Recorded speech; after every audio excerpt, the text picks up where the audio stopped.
right, today I am going to install this Yukon differential cover on my 2019 F-250.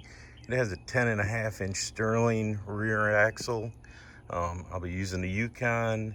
It comes with all the hardware, and as you can see, it's you need an Allen wrench, and it's a 1/4 inch Allen. I'm going to be using a lube locker gasket so that you can install it dry, and it is reusable, and I won't make a mess because I have a tendency to make a huge mess. And then for this rear end with the electronic locking, you need a 75W85 full synthetic, and I will show you which actual SAE rating is required by the operator's manual. So I'll show you that as well. But I think I'm going to need about 4 quarts of this, because I think it takes a little bit less than, I think when I looked at the fill, it's like a little bit under 8 pints. So I think I got my conversion correct. So anyways, so that's what we're going to work on today. And like I said, you need a 1/4 inch to install them. It's got a fill plug at the bottom, a drain plug, and a fill up there. So in the future, when I do my fluid changes, I won't have to take the differential cover off. So that's what we're going to work on today.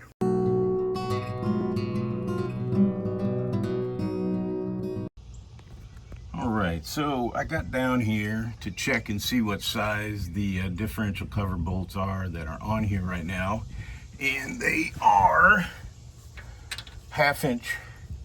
So I'm gonna put a time lapse on, and I got my drain pan here, so I'm gonna drain it, and while it's draining out, I will go look in the book and show you what the viscosity of the rear end fluid is supposed to be and the capacity. So we're going to do that right now. I'm going to take these off, and then we'll go from there. All right, so I went and got a hammer, and I don't know if you've followed the channel for very long, but my father-in-law passed away probably 7 years ago now, and I inherited a lot of tools from him. So one of those is this hammer, this ball peen I went to get, and when I looked at it, I noticed it was made in Kenosha, Wisconsin, USA, Blue Point. So God only knows how much this thumper has been used, as he used to call it, the thumper. So I'm going to use a thumper and a wood chisel on something that I should not do, but I'm going to. Just continue whacking on it, and once I get it going, then I'll bring you back. But there's shit, I'm on. Just leave it on there.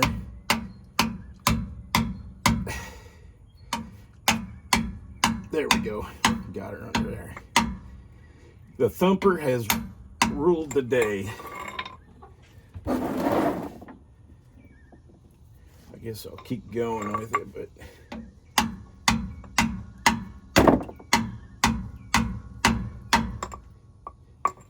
it's just incredible how I can start to smell gear oil, so that's a good thing.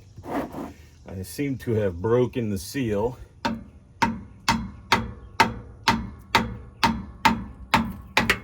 There we go, and there it goes. And we'll let her drain out before I move on, and it doesn't look that bad actually, but it's got 64,000 miles, and I know it'll probably go a lot longer than that, but I've had this truck for 6 years, and I plan to have it at least 6 more, maybe more than that. So last year with the 6-speed automatic, the 6R140, and 6.7 liter, everything's good on it.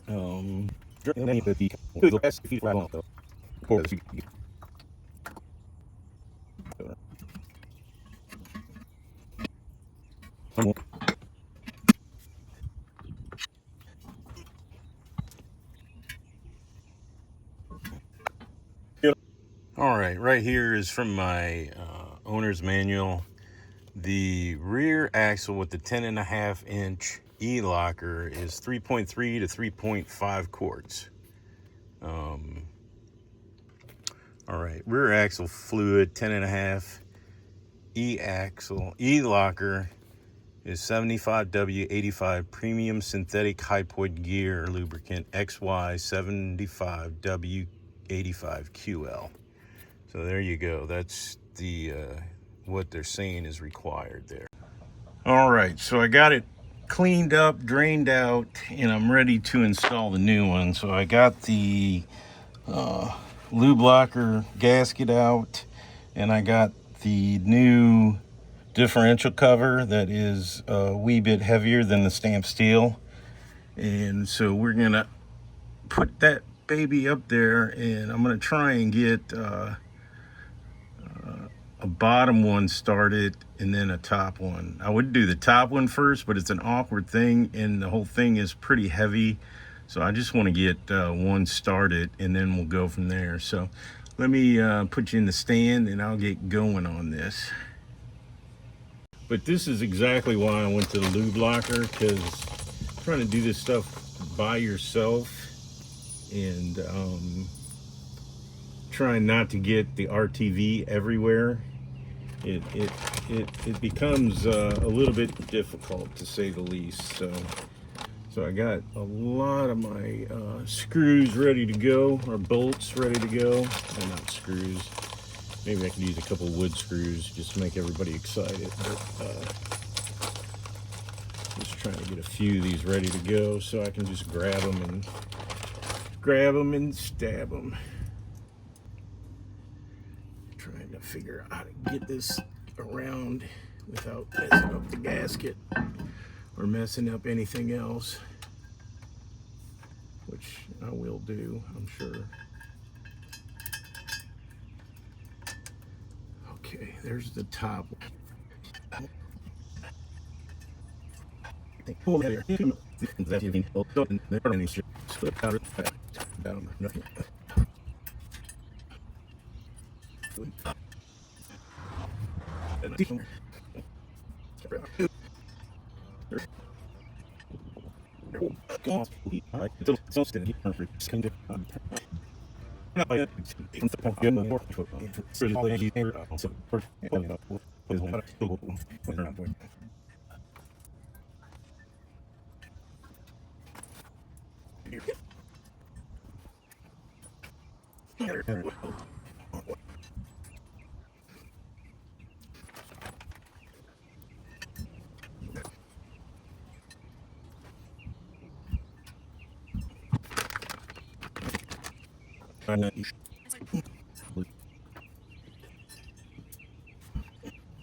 All right, I got, like I said, I got my torque wrench torqued or set to 20 foot-pounds.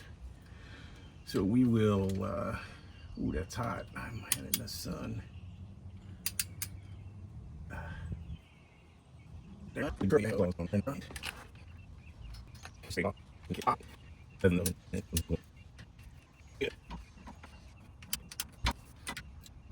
Yeah.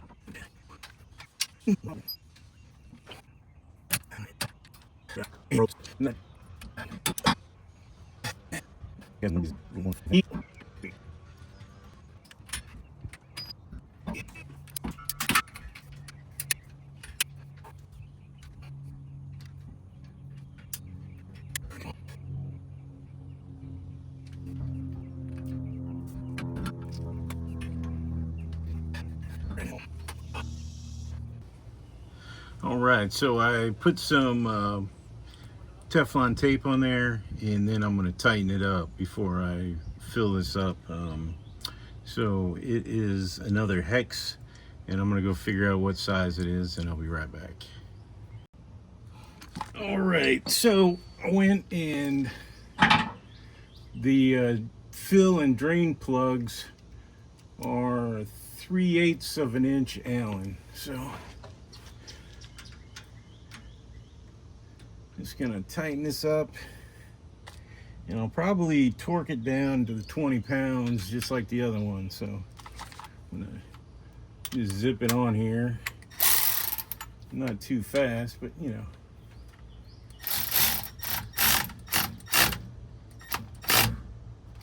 And then,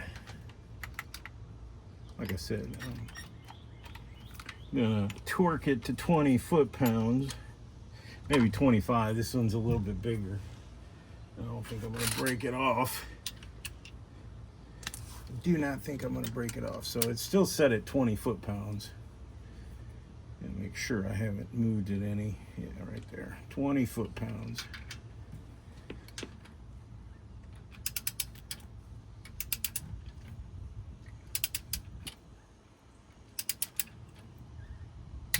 There we go. 20 foot-pounds. Nothing crazy. All right, so because these Redline bottles having a funky end, my bottle pump that I use did not fit the bottle, so this is what I got. And I emptied out a Mercron jug quart, and then I took a quart of the Redline and I put it in there to pump. So there's a little red in there, but for the most part it's cleared out. And we'll just pump these 4 quarts in, and then we'll put in the fill plug and we should be good to go. So I'm gonna turn this off while I'm pumping these in there, and then when I get to the last one close to the finish, I will turn it back on. All right, I'm on to my last quart. Hopefully I'll have enough. Made a little bit of a mess having to transfer the stuff between bottles, but you know, it is what it is. And this shit's like $20 a quart, so sort of upsetting to me to spill some of it, but you know, it is what it is. So the way I've been doing it is very carefully dumping this in and then pumping it out. So had a few learning spills along the way, so if that makes any like that right there. Son of a bitch, that was probably $5 worth of grease. So then I just pump it through there, and hopefully we'll have enough to get it to dribble out of there. If not, we're pretty dang close, that's for sure.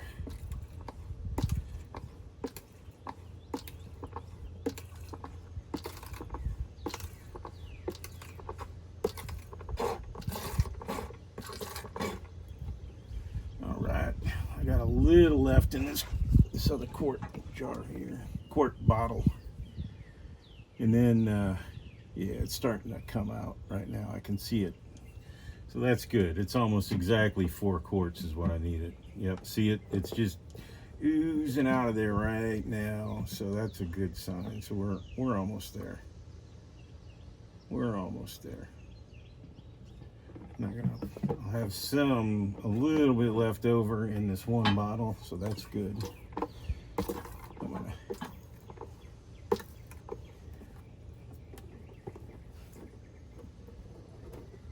tighten this up, so there we go. And as you can see, it's just oozing out of there, which is saying I'm right where I need to be, and I'm out, so that's good. All right, so there you go. Just gonna take this out.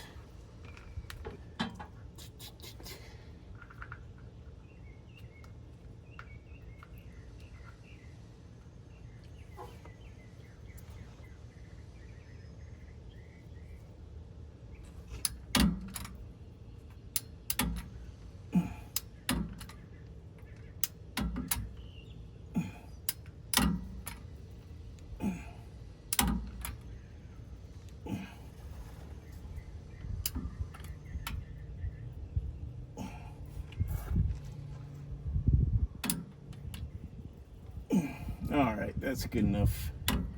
It's not clicking, but it's close. So there you go.